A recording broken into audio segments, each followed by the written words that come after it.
Hey, what's going on, guys? We got a special guest today.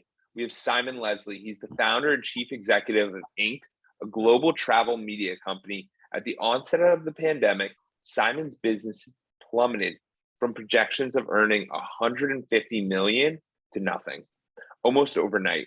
He has been able to work his company back to the top and is an incredible story of grit, creativity, and resilience. As a mentor and a serial entrepreneur to many young entrepreneurs, he also coaches worn out business leaders on how to live a life of their dreams. Over the last 30 years, he's dedicated his skill of creating amazing media in the travel space. He's a world record holder for the amount of in-flight magazines he launches and published. With over 250 million copies of magazines published in the last 30 years, he knows a thing or two about crafting travel media. His clients include major airlines, airports, travel groups. In 2018, he helped build ReachTV into the biggest airport TV network in the world. Simon, how are we doing today? Well, that makes me sound rather good. Yeah, I mean, with an intro like that. I'm doing good. Awesome. So Simon, where does your story start? How does one get to this point? Where does it all start?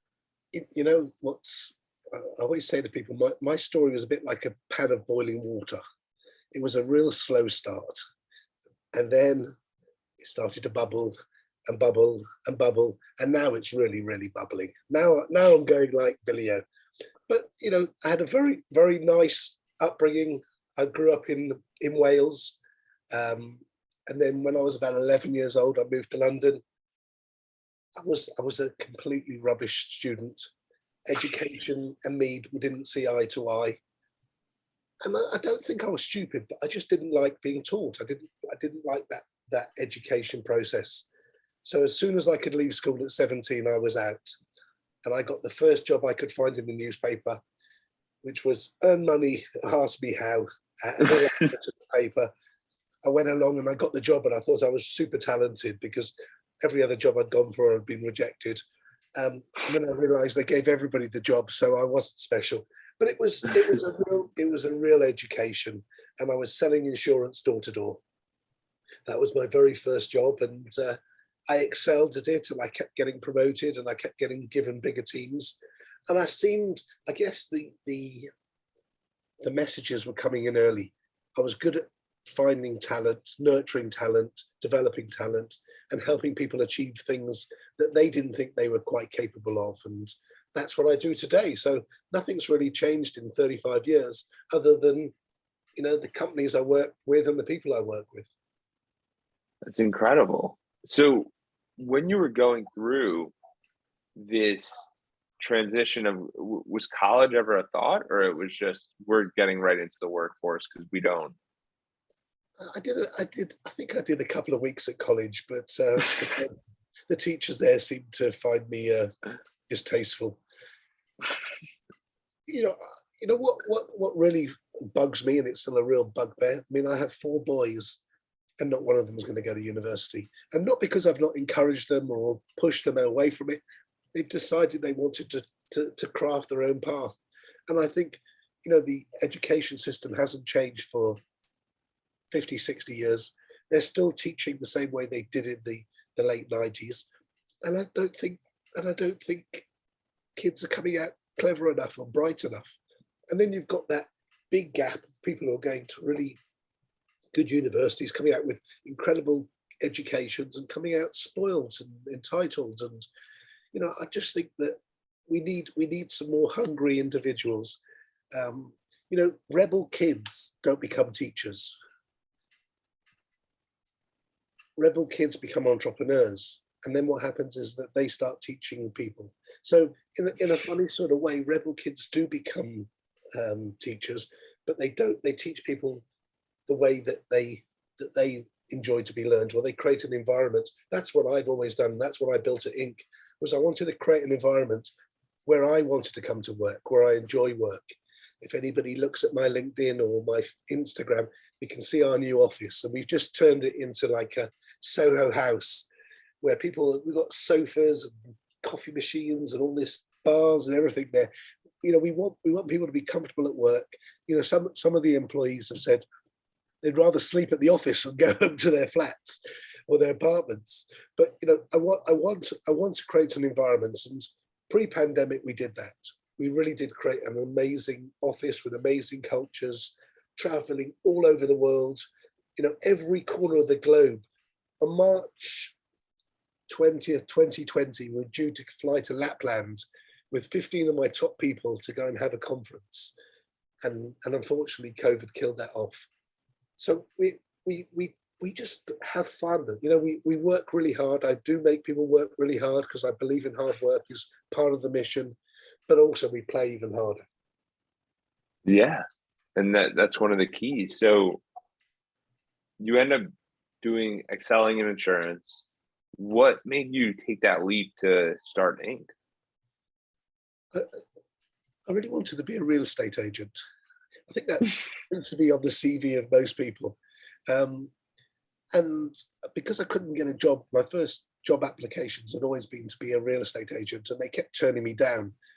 So what you do when you make some money, you buy your own one, and that's what I did. And it coincided with the greatest recession or the greatest property crash in the 80s. But I survived for about a year, which was about a year longer than anybody gave me credit for. And then that business failed, but not before I'd acquired some great property and had some great fun. And then my friend who I met on my very first day selling insurance came back. He was knocking on the door one day, and he got picked by a model agent who said, "Young boy, you're very good looking." And he became the face of Tango and KP Peanuts, and he went off around the world. They paid him lots of money, and he managed to blow it.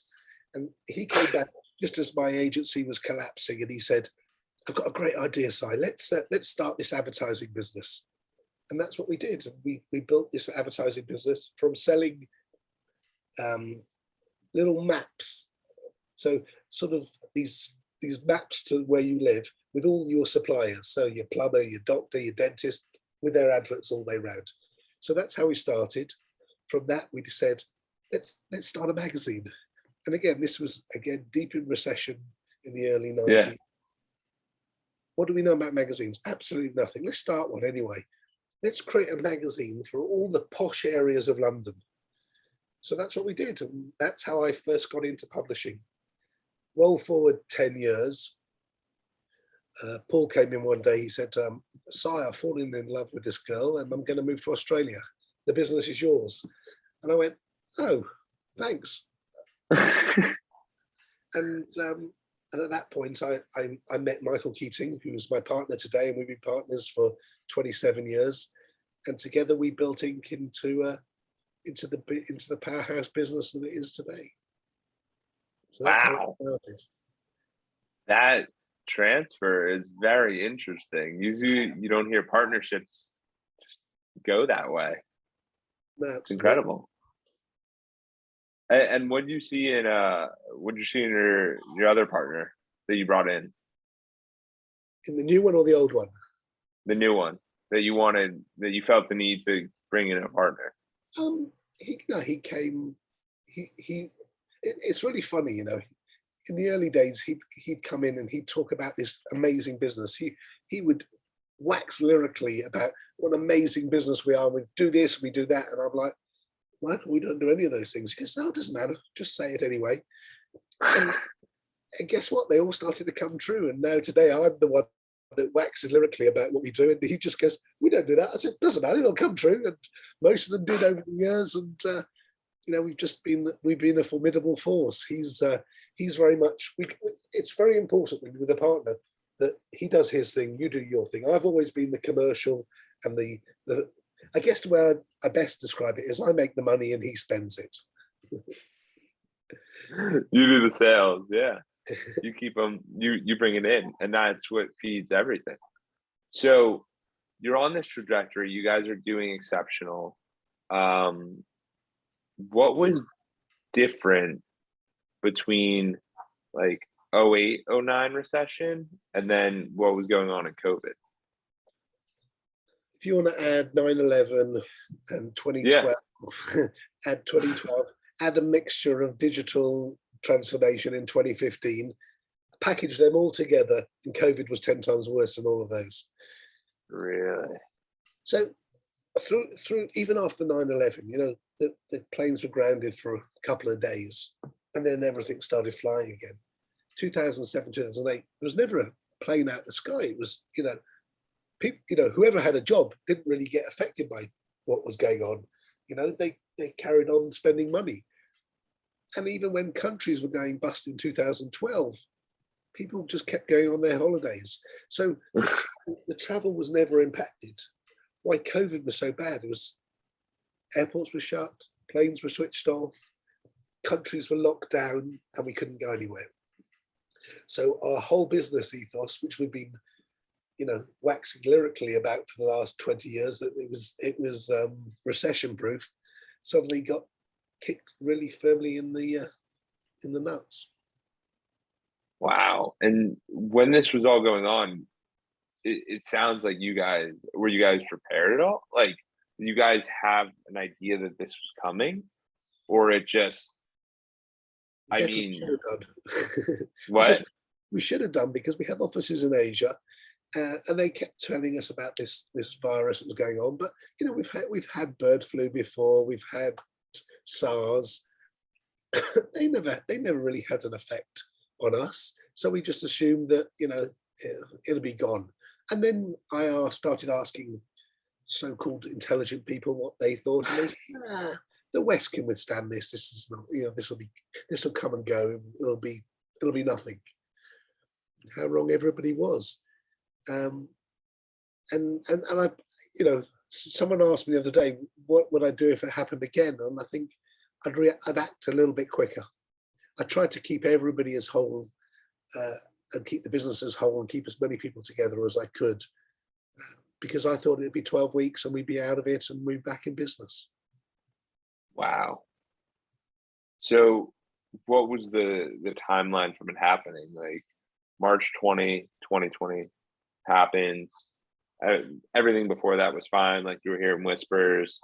Then basically everything starts shutting down, as we all saw.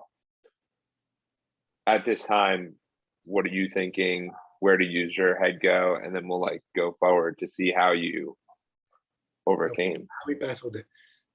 December 19, best month ever. Just January 20, best month we've ever had. February 2020, we're on a roll here. This is going to be a fantastic year. March 9th, so we've published all the March editions, and now we started getting phone calls from airlines going, we need to take this magazine off the plane. People are scared to touch it. They think it's transferring COVID.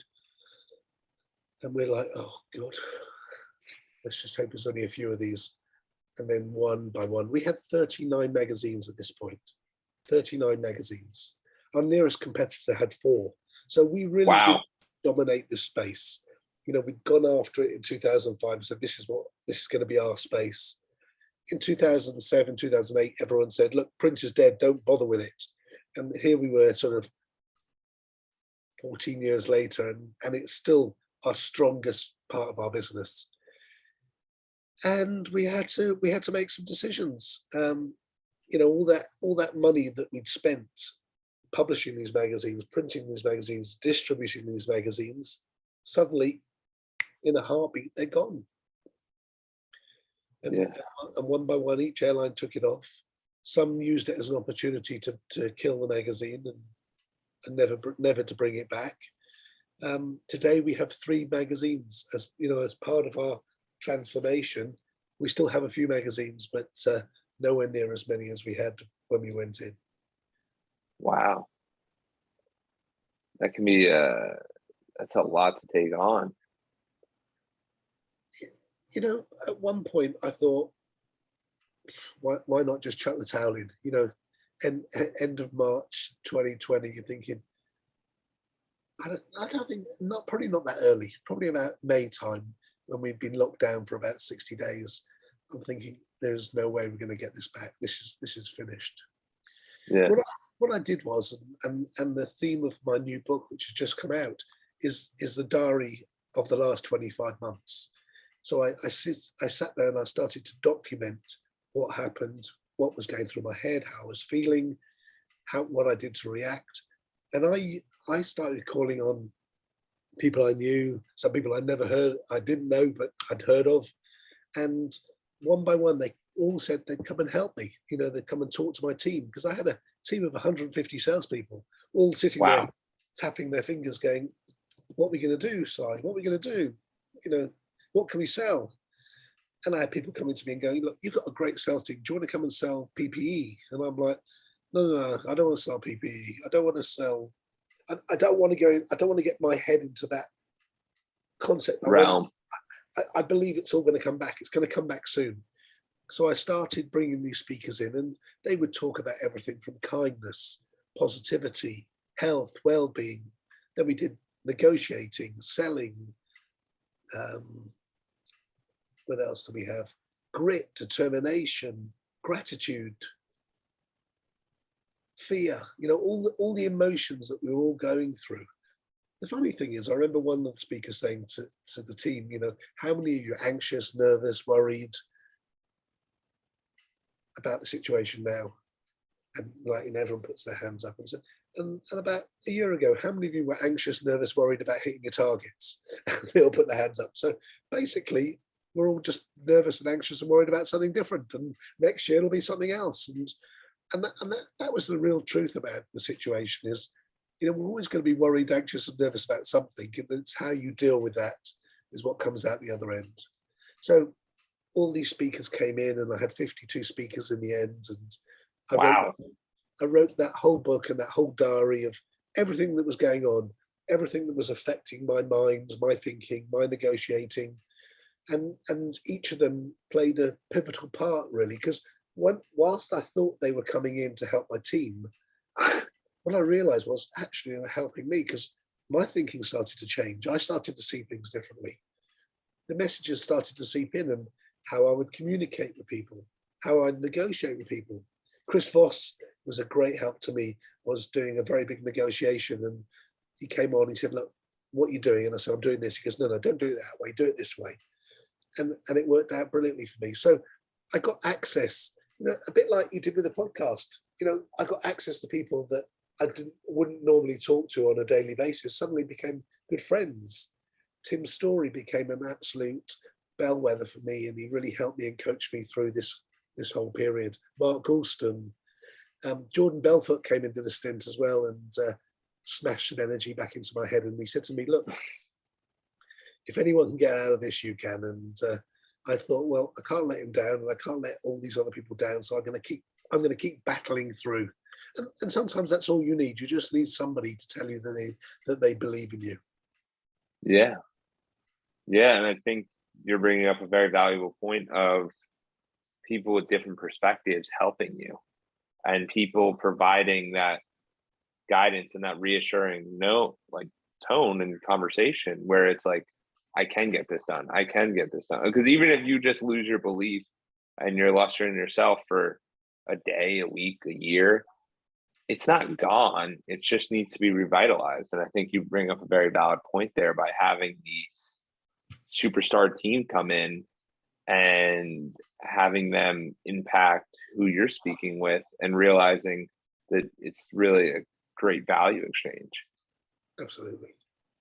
Yeah, I think it's super big. So I guess that covers my next question was going to be, how do you stay sane while the world is falling apart? But it seems like one of the ways is from outside sources. And if you wanted to add anything else, because there's constant chaos going on in the world. We just hit, like, in the US, they hit the bear market yesterday from the top of the COVID. Like, there's just so many things going on. So what is one way that you stay really reassured in who you are and what you're doing? Yeah, I think, I can't remember who said it to me, but said just, if you go to hell, make sure you bring a gift back with you. It's like last month I was in Helsinki airport, and I was thinking, I'm in hell. I've finally got here. But it really is. It's about the people you surround yourself with, and I know that's a bit of a cliche, but I really did surround myself with some brilliant people. I removed anybody who was being negative or giving me negative feedback. I just said, look, I love you very much, but right now I need to believe that I can get us out of this situation. If you don't want to be part of that, or you don't feel that you could contribute to that, it's time for you to go somewhere else, because I lost so much of my team because they couldn't make any money, and they'd all been very well remunerated all the way through, but now they didn't have a product to sell. They were all struggling, and I couldn't do anything to help them. So we had to keep saying, we had to keep having this sort of, it's not me, it's you conversation, and that was the hardest thing to deal with, was just people who've been with me a decade plus who I had to say goodbye to. I guess the thing was I kept writing. I wrote 3 books in the end. I mean, the new one is a summation of it all. But I wrote a fable about all this type thing, about mentoring, about coaching, about having people around you, called White Belt Thinking. And I wrote poems. And I didn't think I was a poet. I didn't think I had that in me. But I was surprised that every day there was more and more poetry coming out, and I started posting on Instagram underneath the motivational poet, and people started sharing it and liking it and saying, "Oh," I'm thinking, "Wow, okay." And some of the biggest names on the internet started sharing my poems, and I thought, "Oh, this is maybe I'll write another one." And I checked last week. I posted 527 poems. So wow. every day I put an original poem up, and that really helped me, because I think if you went and you look back through the poems, you could see some of the themes that were going through my head, some of the messages that I was putting down on paper that I was telling myself at the same time. Did you track yourself always, or is this, because the reason I say this is because a lot of people tend to track their metrics, how they're doing, all of that stuff. But one of the important things I think is like really mental health and like where we're at. And one of the ways people can track that is just by seeing how they feel each day. And like that poem is kind of your, hey, this is how I feel each day. Whether it's good, bad, anything, I put it on paper, I share it. If people like it, fine. If people don't, that's fine too. But at least it got me to feel better. You know what I mean? We all have so many challenges, and to track yourself each day, I think is really important. Is this new, or you did this your whole life? No, this was new. I mean, I found time every day to do some writing. I found time to go to the gym. I found time that I was investing in me. So I was putting me on the calendar first before I put all the podcasts or the meetings or the phone calls. I made sure that me was looked after first, because the only way we were going to get through it is if me was in a good place mentally. And it's really interesting you say that, because when we got to the end, I felt really positive, and I thought I'd done a good job of being like the lighthouse and being this sort of spotlight for everybody to keep everyone else safe. And then once I could see the light at the end of the tunnel, my life fell apart. I fell apart. I was like, it's imagine like a sailor bringing this ship back to shore, and like it's riddled with holes, and I did it, and then suddenly my body gave way. Then I got COVID for the first time, and so June, July 2021, I was a broken human, and I'll tell you something interesting about that as well. Is I wonder how many books have been written by people who are pretty much broken, giving good advice to somebody else how to do things, because there's a lot of that. Sometimes you have to go through that hell to be able to show people that there is something at the end of it as well. Yeah, and I think what you're bringing up, and it is sometimes to show other people, but I feel like sometimes, a lot of the time, we're showing ourselves. Like we're showing ourselves what we're able to overcome and what we can do and what's possible. Because, yeah. Well, the first chapter in the book is no one knows how strong you are, to being strong is the only option. I love that. I love that. It's really pivotal stuff. And I feel like we don't think about it enough, because Yes, I mean, there's the employee, there's the entrepreneur, there's the salesperson, there's all these different dynamics, but it's what allows you to really step up in that time of need when you have to go, I need to take control of this situation. I'm taking ownership of this. And like I read the book by Jocko Winnick, it's Extreme Ownership, and that one really put everything in perspective that it's all on you. Like what your life is dictated by your decisions from the past, and it's all on you to have ownership of that and realize that you're in control of your life. No, absolutely. So I mean, mental health, and I don't really like that term because I lived next door to a mental hospital when I was growing up, and I saw what mental patients look like, and so there's a huge gap between that and I like to call it emotional well-being, but mental emotional health, well-being, I like yeah, that. mental health has always been a big thing in our business anyway.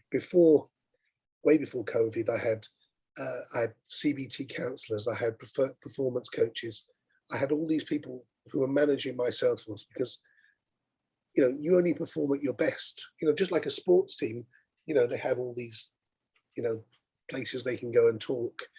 So I brought that in. So that was a big part of our team, was that we had people around us who we could go talk to if we didn't feel we were on it, we were in the right place. So it's always been something that's been really close to my heart, and I continue to keep performance coaches in on the payroll, and I'll keep doing it because I want people to get better. I've always said this is not how good they are, it's how good they can be. And I can see in people, like I had a couple of one-to-ones this morning with some of the younger people who's just started in the business. So I can see talent in those people. And that's what I want to help them bring it out. They don't believe they've got talent. They don't believe they can achieve what I think they can achieve. So now we've just got to close that gap and help them, see what's potential and possible for them. And I always say to them, look, you can borrow my confidence, you can borrow my belief, you can borrow my happiness, you can borrow any of my qualities that you like, borrow any of them until you find your own. And I think it's really important. Absolutely. So in that dynamic, what are you doing? How do you build that gap? And then also, what advice would you give to your younger self in this day and age, like in this time? Well, to fill the gap, it's constant and never-ending training. We are, and I, someone asked me about, how did you get so many in-flight magazines? And I said, because I never ever was satisfied. I'd always go back to the client way before we were coming up for tender. Most people, when they're coming up for tender, they go, okay, now this is what we're going to do better. I was doing this every month, every year. I was coming back and going, how can we make this better?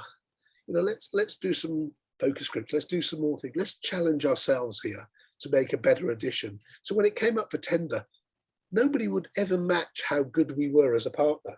So that's why we never lost the magazines. And I think in all the years, I can't even remember more than one or two magazines we might have lost in a tender, because we were that good at being a partner to our airlines. I guess the advice I'd give my younger self, I'm lucky because I get to do it every day. My 22-year-old son worked for me straight out of school, and he went through all my training and all my the life of hard knocks, and Yeah. put up with it for 3 years. I think if you can survive a year, you can be anything you want to be. And he proved me right, and he started his own business in the middle of COVID. He was one of those people that come and said, Dad, yeah, I love you very much, but I want to leave and start my own business. And I went, okay, good, let's do it. We were in Aruba on holiday, actually. And I said, what do you want to do? He said, I want to be an influencer manager. I've been helping my friends. They're all 20-year-olds and they're all making lots of money being influencers. He goes, I want to manage influencers. He had one client, and today he has 100 clients. They're doing hundreds of brand deals for their influencers. And I get to talk to him, and it's a bit like me talking to my 21-year-old self. He's as driven. probably more driven than I am, more dynamic than I was at that age, and he's doing an unbelievable job. And I'm getting to relive my youth through him. And the best thing is he's replicating my playbook. So the playbook that I did at Inc., he's replicating it. So he's taking his staff on amazing trips. He took his whole team to the Maldives for Christmas, and then he flew them down in a private jet for a week's workation in France. So it's I get to live that and give him advice, and most of the time he listens to me, which is something I never really did to my dad. That's absolutely incredible. It's amazing how you were able to have your son be as driven as you were, because usually I find that like lacks in the following generation can be a difficult process. So congratulations to you. If people ever say to me, what's your greatest achievement, is bringing up 4 really powerful boys who I think will become great leaders and great members of society. And I think that's much more powerful than anything else I've ever done. Yeah, incredible. So for you, hearing about all of this, hearing about these accomplishments, I know one thing that's very near and dear to you is the airline industry. So where is that today with everything going on? I know with the US, they just passed that you don't need COVID tests. And like, are there airline workers? Like, we've had canceled flights. Like, what do you think about all that? Yeah, I mean, nobody imagined that this was going to come back as quickly as it did. They were predicting Q4 2023, I think, at one point. And here we are in Q2 2022, and we're already surpassing 19. And if they could get their act together, we'd be smashing the numbers. I'm in London. I don't know how many flights have been cancelled. All the headlines today are all the airlines are going on strike. Ryanair's going on strike. British Airways going on strike this summer.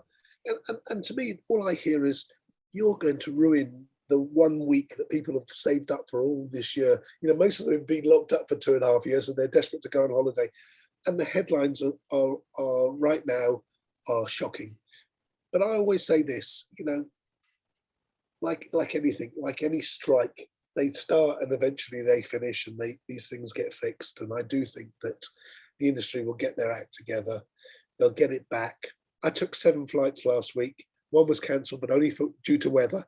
And it was unbelievable. It was great being, jumping from city to city, going, and I literally went halfway around the world, and it was a breeze. And so I think, I don't know how many flights are a day, 25,000, and maybe 1,000 and get cancelled. So in proportion, the bad news makes a lot more of the headlines than the fact that 90% of the people got there on time. But Yeah. But it's bad news that sells, not good news. And the good news is the industry is coming back. It's coming back way faster than anyone thought it would do, and it's bloody exciting. And I'm glad to be a part of it. And we sat down last week and we said, right, what are we now? Because before we were the kings of the inflight magazine, and now we've sort of got this amazing TV network called ReachTV, and we've got these other digital products which allow us to target travelers on the move. And we've got sponsorship at airports, we've got sponsorship in plane, we've got live sports in travel, we've got the NFL playing at the airports. So we came up with this tagline which said, we're the marketplace if you want to reach travelers. So if any of your audience is like, I want to reach travelers, and I'd say, well, why would you want to reach travelers? Well, because they're the richest consumer, the fastest moving consumer, most opportunistic consumer, the best consumers you can find. And right now, because of everything that's going on in the industry, the price of travel is going through the roof. So they've got plenty of money, and that's why you want to reach them. And anybody who wants to reach out to us and talk to us, we'll help them business grow again. And if there is any testament to helping businesses grow. Just look at what we've been through and what we've managed to turn around, and that's what I want to help other people do as well. It's absolutely incredible. And also, how do you go on 7 flights? What are you up to? Well, You just checking it on the run me through it, because that is just not a common fact. Most people aren't like, yeah, I took 7 flights. I thought you were going to say over the last month. 7 days. Yeah, I started in London, went to New York, had a board meeting in New York, then I flew to Arizona, and then I flew from Arizona to New York, from New York to Washington, had a quick meet in Washington, then I flew to Paris. I went to the French Open and the Champions League final in Paris, and then I got the Eurostar home. So actually one of the flights was a train, but same concept. My goodness. It's a fast life. But that's a life I'm living now, and I really, that was one of the things that I said to myself out of COVID. I know what day I was born. I've got no idea when I'm going. So, but in between times, I'm going to make sure that every month is the best month of my life. And if you follow me on LinkedIn, you can see that I document what I've done each month, and it's been amazing 2022. And I want that for me. I want it for my family, and I want it for everybody who works for me. So anyone who wants to have fun and go to the best sporting occasions on the planet, come work at Inc. I love it. So the last thing, what's your daily routine? How does one keep a daily routine when they travel so much? It's hard to keep a diet as well. That's also been one of the challenges. I go to the gym most mornings. I get up early. That's the first thing I do. So I try and put some exercise in, and I'll listen to a podcast or an interview or something that's going to absolutely fill me with positivity while I'm going. And then I come back and I drive to work, and that's another 30 minutes. So I have an audio book on that journey as well. I don't listen to news. I don't listen to the radio. I don't listen to anything that's not injecting me with positivity.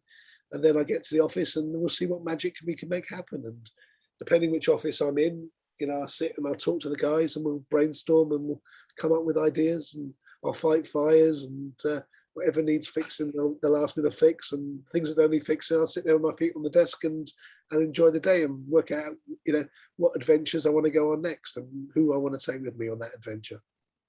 I love that. And how do you prioritize business, but also adventures and doing sports? And because I find that there's a lot of people who get obsessed with the work, but don't have the time where they're really enjoying. Yeah, that was me. I remember reading my son a bedside story once when they were young, and I'm reading the story in one hand, and I'm looking at my phone and responding to a text in the other. And I remember him turning around to me and going, "Dad, that's not the words. Can you get off your phone, please?" And I thought, this isn't right. I'm not doing something right here. So, I've been on this journey and I've gone through it, and if you want to find out how I did it, come talk to me, because that's what I mastered. I mastered that over the last decade, I guess, of how you run a business, how you enjoy business, how you get great performance, but also you find time for yourself. Yeah, it's one of the biggest challenges, because you find these people that are working in the business for the business, but it's not their business, and it doesn't make it a fun dynamic. So I'm glad there's always a little bit of fun thrown in there. It's so possible, and this is one thing that I'm seeing. If you actually think about what I'm saying about my son, he's a 22-year-old Gen Z, Gen Y, whatever that is now. They're supposed to be lazy, entitled, complete opposite, right? So we can't generalize and we can't label everybody. And he's having fun and he's enjoying himself, right? Because he's following a formula that I've helped him create, and I helped myself create, which is that you've got to work your time, work your diary, so you're putting you in there first. You become the priority of any diary that you keep. I love that. I love that. And when you find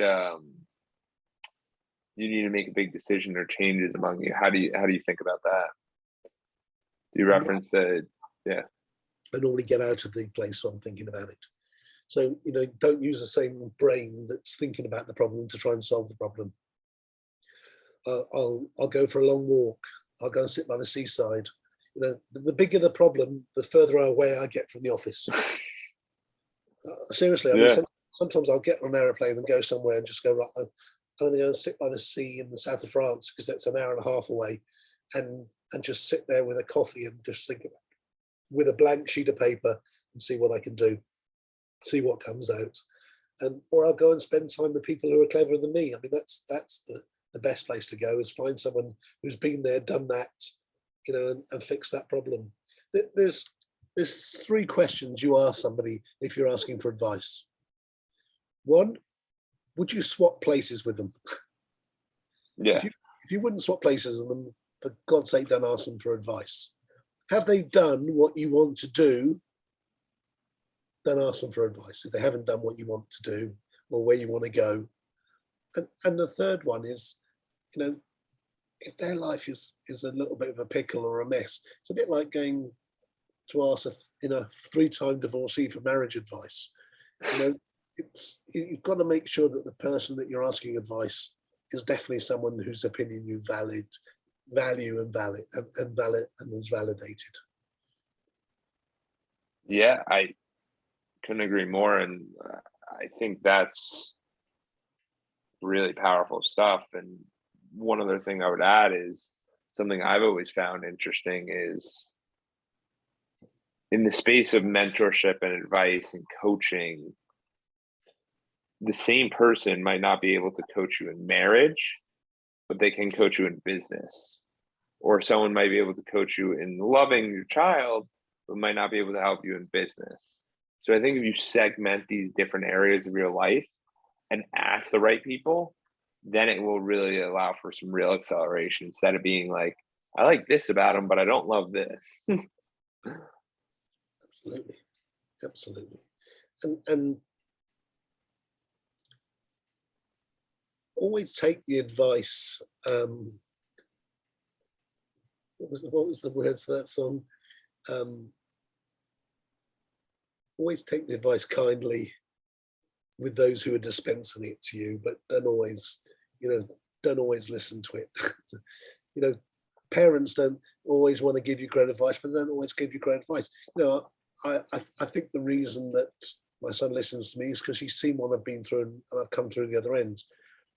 He doesn't ask me for advice on lots of things, on other things, but he'll go to somebody else for that advice because I can't give him that advice that he needs. So it's about finding the right people who've got the right experience. Absolutely. And be kind Yeah. to dispense it. I love that.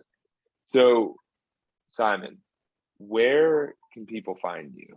Where I know you mentioned Instagram, LinkedIn. Where else? LinkedIn is where I make I diarize my month. So if people want to keep up with what's going on, and Ink-Global, if you're interested in coming to work for us in Miami, in London, in Singapore, that's follow the business, see what the business is doing. We're always looking for hungry talent, young hungry talent, old hungry talent. I don't mind. Anybody, lots of experience, no experience. I just want to help people grow. I want to help people develop. I want to see I want to rebuild what we built from sort of 2005 to 2020. We had the most amazing organization, and I want to rebuild that again. And we went from 300 people down to about 100, and we're slowly growing back up again. But I need more people, and I need more people who want to change their life and live a life of adventures, because that's what's important to me. I love that. And what are you looking for specifically, just so the audience could help? Is it like sales? Is it operations? Is it a little bit of everything? And everything. I mean, I probably could do with 50 more salespeople. we've got that much inventory, we've got that much opportunity that as many salespeople want to come knock on the door, we'll listen to. But we've got operational jobs, we've got marketing jobs, we've got videographer jobs, we've got lots of jobs in lots of places, because I want to get back up to that 150 million again, and I'm not sure I'll do it this year, but I'll do it next year for sure. I love it. I'll put all that in the show notes for Inc Global and your LinkedIn. Thank you. This has been absolutely amazing. No, thank you. It's been a great conversation.